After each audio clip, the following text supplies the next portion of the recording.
Well, since Chopper 16 became a part of the WBOC News team, we have been given a look at Delmarva from a whole new perspective, really on a daily basis. And that eye in the sky has uncovered some things that might not have been discovered otherwise. It has also led to some mysteries that we have taken upon ourselves to solve. One of those mysteries surrounded the sighting of an abandoned airplane on a Dorchester County island back in November.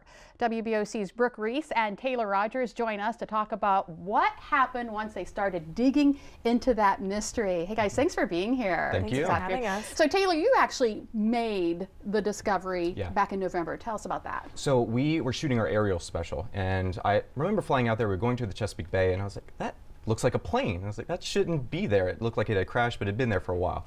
So we went and did our shoot, and I asked our pilot Lee if we could go back and go shoot it so that we could see what it was. Went back, shot it for about 15 minutes, and came back with all this footage. And I was like, there has to be some kind of reason why this was here, and what's the history behind it. And there it is. We're looking at it. Yeah. Yeah. So Brooke, that's where you came in. You started digging in. What did you find out? Yeah, so obviously we didn't really even know where to start. We were like, you know, why is this plane here? Where can we go to even find answers about it? So we went to the sheriff's office. We went to, we called Blackwater Natural, the refuge? The refuge that's right there. It's not on the refuge, but it's right near it. So we wanted to see if they knew anything about it. And ultimately we called the Naval Air Patuxent River, and they referred us to the Navy Yard in DC, and so from there we got in touch with an underwater archaeologist, and so that's where our first story aired in November, and he was actually able to show us you know, what he thinks it could have been. He thought that it was from the 40s and 50s,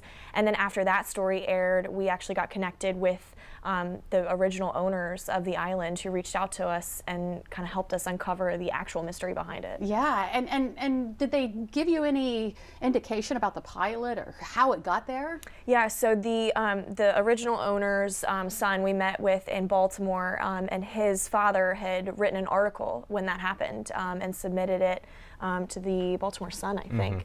And so he had said that the pilot walked away unhurt. They were hunting that weekend. It was around Thanksgiving in 1953, and they were in a duck blind, and they saw this plane crash, and the pilot got out and was like, well, there goes another one, kind of thing. And so the Navy, I guess he was in communication with them. They came down, threw him a line. He got out and was fine. But the plane is still there. Why is it still there? Yeah. Well, who knew this entire time? I mean, before finding it, it's just been sitting there this whole time, and it's just been a huge mystery. They knew about it, but nobody else knew about it, and nobody really lives on the island, so it's really hard to see. And unless you're flying on a helicopter, you can't see this plane. So you can't on a boat. It's covered by trees. It sits in the middle of an island. Wow. So it's kind of. So why do you think the story is so significant to share?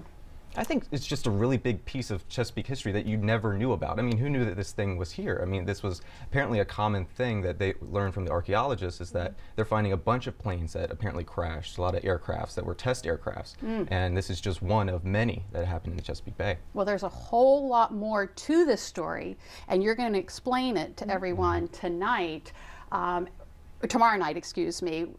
Is there anything you can, a little bit of information you can give us to hold us till tomorrow night? So I think when we interviewed them, we kind of asked them why no one would have ever known about this, and I think we kind of uncovered a secret society of sorts.